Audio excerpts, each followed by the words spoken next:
Dizem por aí que o dinheiro é a raiz de todo mal.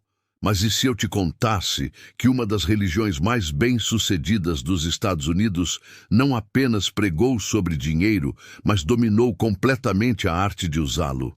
Pois é, a religião mais rica do país não é a imensa Igreja Católica, com sua presença global, nem os pregadores da TV que desfilam em jatinhos particulares. Na verdade, é a Igreja de Jesus Cristo dos Santos dos Últimos Dias, mais conhecida como Igreja Mormon. O que eles construíram vai muito além de fé. Eles ergueram uma verdadeira máquina financeira. Uma organização tão poderosa que é dona de mais terras do que muitas corporações gigantes, que controla sua própria rede de mídia e que discretamente administra um fundo de investimentos avaliado em mais de 100 bilhões de dólares. Só para você ter uma ideia, isso é mais do que o produto interno bruto de países inteiros, como o Equador ou o Marrocos. E tem um detalhe que deixa tudo ainda mais impressionante. Boa parte desse dinheiro cresce sem pagar impostos, protegido sob o manto da religião.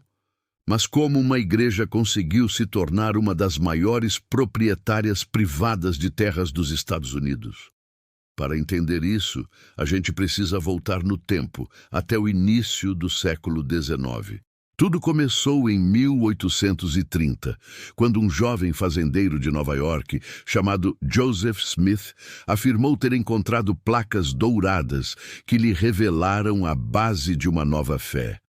Assim nascia um movimento que não mudaria apenas a história religiosa, mas também o mundo das finanças. Joseph Smith não era visto apenas como profeta por seus seguidores, mas também como um criador de sistemas. Ele entendia algo que todos os grandes construtores de impérios compreenderam ao longo da história. Crença é poder. E quando a crença se mistura com dinheiro, ela se torna praticamente imbatível. Desde os primeiros dias da Igreja Mormon, fé e finanças caminharam juntas. Os membros foram instruídos a dizimar, ou seja, entregar 10% de sua renda à instituição. Essa regra permanece até hoje. Só que, ao contrário de outras igrejas que simplesmente arrecadavam e gastavam, os Mormons decidiram arrecadar, juntar e reinvestir. Foi essa mentalidade que mudou tudo. Os primeiros anos da história Mormon foram extremamente duros. Os seguidores de Joseph Smith acreditavam que estavam sendo chamados para construir Sião. E aqui não era apenas uma metáfora de paraíso espiritual. Era um projeto real, uma comunidade física na América. Nos anos de 1830, eles chegaram a declarar que a cidade de Independence, no estado do Missouri, seria a Nova Jerusalém. A partir disso, começaram a comprar terras, plantar, criar colônias unidas e organizar sistemas de cooperação em que todos compartilhavam recursos. Para quem via de fora, aquilo parecia uma ameaça. Quem eram esses recém-chegados que afirmavam que Deus lhes dera aquelas terras? Por que se recusavam a se misturar com a sociedade ao redor? E mais, por que tratavam a economia como parte da própria fé? O resultado foi um choque direto. No Missouri, a tensão cresceu tanto que, em 1838, o próprio governador assinou a chamada Ordem de Extermínio, autorizando que os Mormons fossem expulsos ou até mesmo eliminados. Foi a única vez na história dos Estados Unidos que um governador decretou oficialmente a remoção completa de um grupo religioso. Mesmo antes disso, eles já tinham enfrentado problemas financeiros. Em Ohio, a tentativa de manter o banco chamado Kirtland Safety Society terminou em desastre, levando muitos membros e vizinhos à falência. Mais tarde, no estado de Illinois, os Mormons ergueram a próspera cidade de Nauvoo, às margens do rio Mississippi. Ali, chegaram até a organizar sua própria milícia, o que deixou os moradores locais aterrorizados. O conflito cresceu novamente e em 1844, Joseph Smith foi assassinado por uma multidão enquanto aguardava julgamento. Cada expulsão deixava uma marca profunda no espírito do grupo. A lição era sempre a mesma. Não podiam depender de ninguém de fora.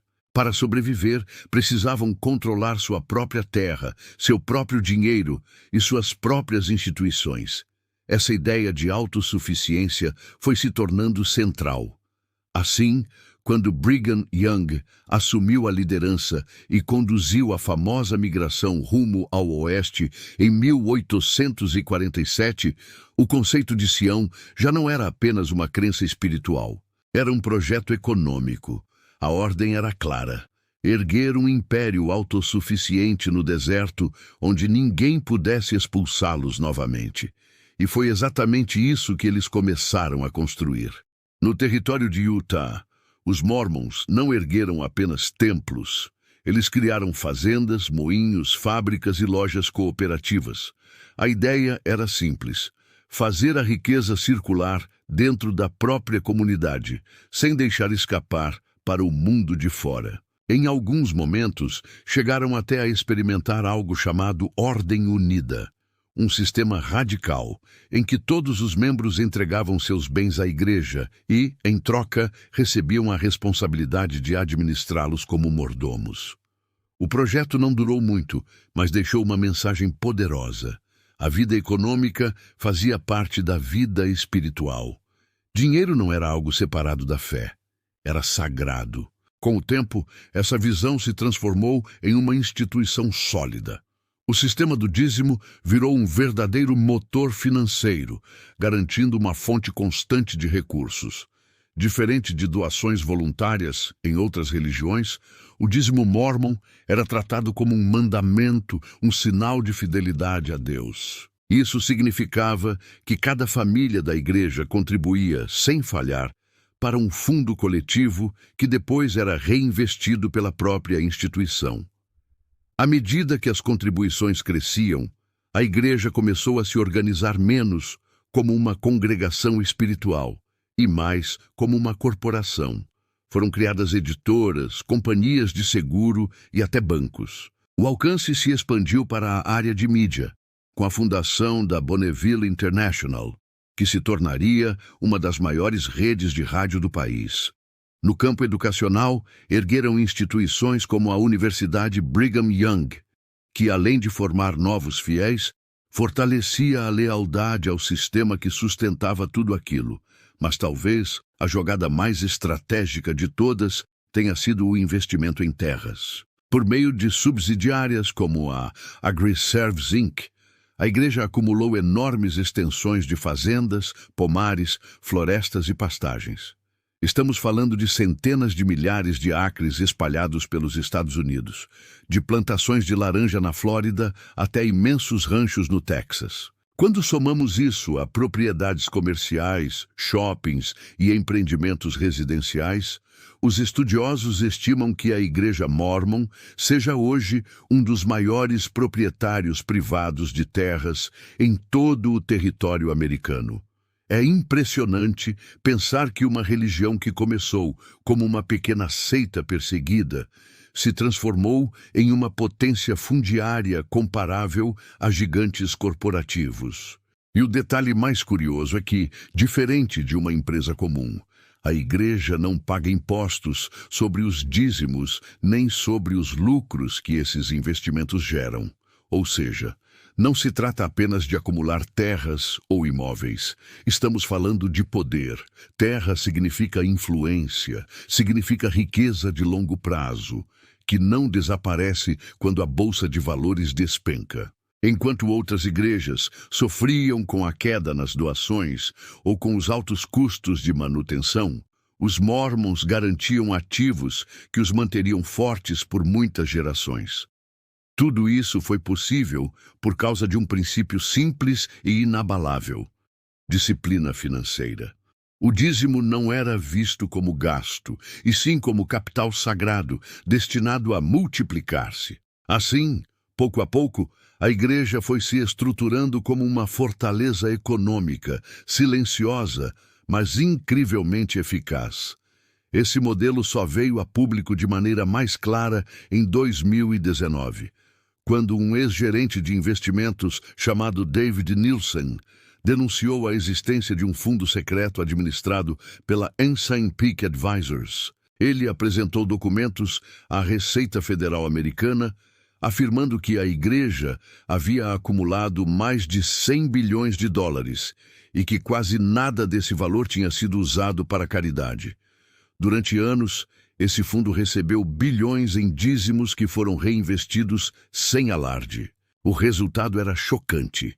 Um patrimônio maior do que o Fundo Soberano do Kuwait, superior até a soma dos endowments das universidades de Harvard e Yale juntas.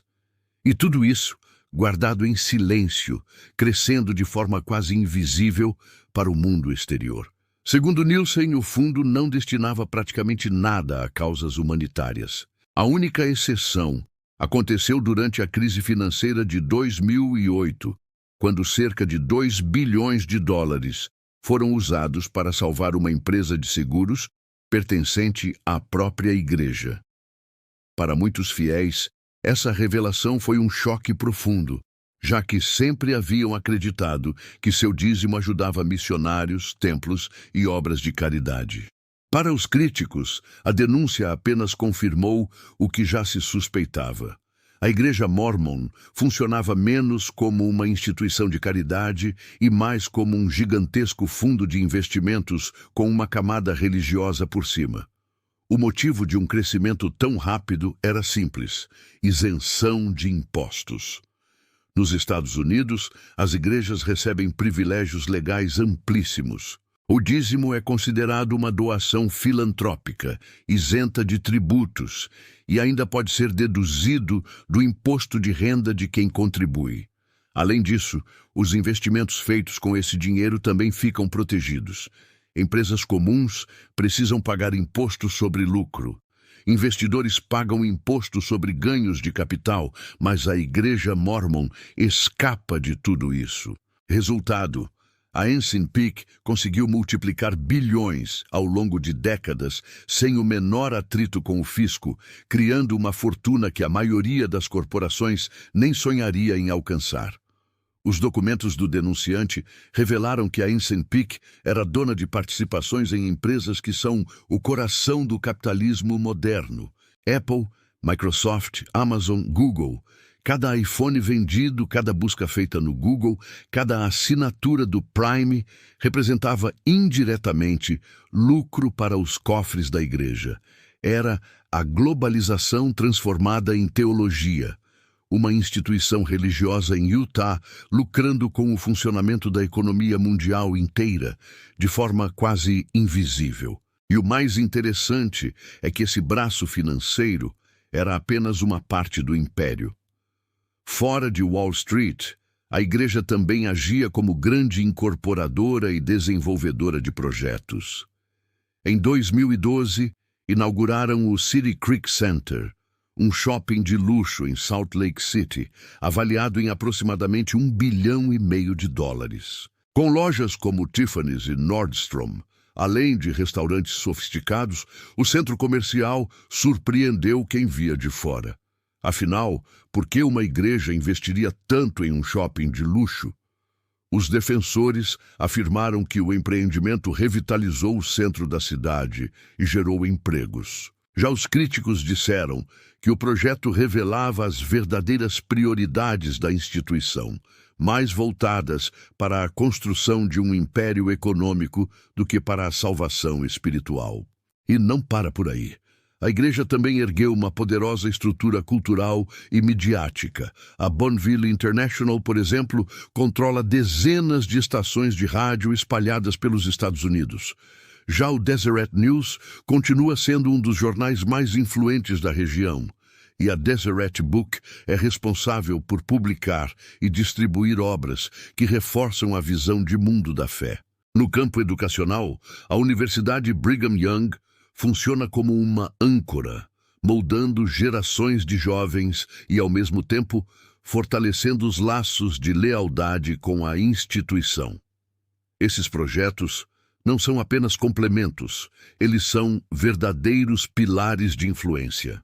Vistos em conjunto, fazem a Igreja Mórmon se parecer muito mais com um conglomerado multinacional do que com uma simples organização religiosa. De um lado, ela prega humildade e serviço. Do outro, mantém uma fortaleza financeira com ativos, investimentos, veículos de mídia e empreendimentos comerciais em escala global. A grande questão que sempre gerou desconforto é a seguinte: se todo esse dinheiro é realmente considerado parte da obra de Deus, por que esconder a ensimpique dos fiéis durante tanto tempo? Por que não contar abertamente que o dízimo havia transformado cada membro em acionista indireto da economia mundial? É exatamente por isso que as revelações do denunciante tiveram tanto impacto. Não se tratava apenas de expor números frios. O choque veio do contraste entre a imagem apresentada nos sermões de domingo e a realidade guardada a 7 chaves nos balanços de Salt Lake City. Foi como levantar um véu e enxergar um abismo entre discurso e prática. E essa tensão levantou uma pergunta incômoda: até onde vai a religião e onde começa o império econômico? Se uma igreja pode se tornar uma das instituições mais ricas dos Estados Unidos sem pagar impostos e sem divulgar suas finanças, será que ainda estamos falando de fé ou de negócios? Pense em uma igreja que não apenas fala sobre eternidade, mas investe pensando nela. Esse é o coração do modelo Mórmon. A Igreja de Jesus Cristo dos Santos dos Últimos Dias não construiu apenas templos ou congregações, construiu uma verdadeira fortaleza de dinheiro e poder planejada para durar séculos. Nesse sentido, ela não é só uma religião, mas também uma das instituições financeiras mais disciplinadas do planeta. Isso traz uma questão maior. Será que organizações religiosas deveriam ter o direito de agir como corporações globais e, ao mesmo tempo, gozar de isenção tributária? A Igreja Católica, por exemplo, é vasta e rica, mas seus bens estão espalhados em dioceses e países diferentes, muitas vezes imobilizados em imóveis e obras de arte. Já os televangelistas americanos levantam milhões, mas gastam rápido em jatos, mansões e transmissões. O modelo Mórmon, por outro lado, é centralizado, corporativo e rigorosamente controlado. Cada dízimo é tratado como semente de investimento. Cada dólar arrecadado é multiplicado. Cada ativo é administrado com uma visão de longo prazo. E é aí que mora o paradoxo. Essa disciplina é, ao mesmo tempo, o segredo do sucesso e a raiz das críticas. De um lado, a Igreja mostra ao mundo uma lição valiosa: a força de juntar recursos, reinvestir com consistência e pensar além do próximo trimestre ou da próxima eleição. Se famílias ou até países aplicassem esse nível de disciplina, talvez estivessem mais preparados para enfrentar crises. Mas, de outro lado, existe um desconforto óbvio. Enquanto cidadãos comuns pagam impostos sobre salários, empresas pagam sobre lucros e governos lutam para bancar serviços básicos, a Igreja Mórmon acumula bilhões em silêncio, protegida por leis de isenção. Para os críticos, isso é pura hipocrisia, pregar caridade enquanto se guarda uma fortuna. Para os defensores, é prudência, criar um escudo financeiro para garantir a sobrevivência da fé em um mundo incerto. De qualquer forma, a fortuna Mórmon é uma janela para entender como dinheiro e poder caminham lado a lado. Mostra que a crença, quando associada à disciplina e protegida pela lei, pode se transformar em uma das maiores máquinas de riqueza da história moderna. Isso importa porque o mesmo sistema que permitiu a ascensão da Igreja também molda a vida de todos nós. Códigos tributários cheios de brechas, privilégios legais que protegem instituições e uma lógica financeira que fortalece sempre os que já têm mais. O caso dos Mormons pode parecer único pelo tamanho, mas a lógica é a mesma de bancos, fundos de investimento e até governos.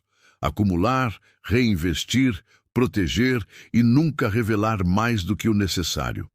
Para nós, indivíduos comuns, isso levanta reflexões importantes. A primeira lição é clara: disciplina constrói poder. A igreja não ficou rica com golpes de sorte ou investimentos arriscados.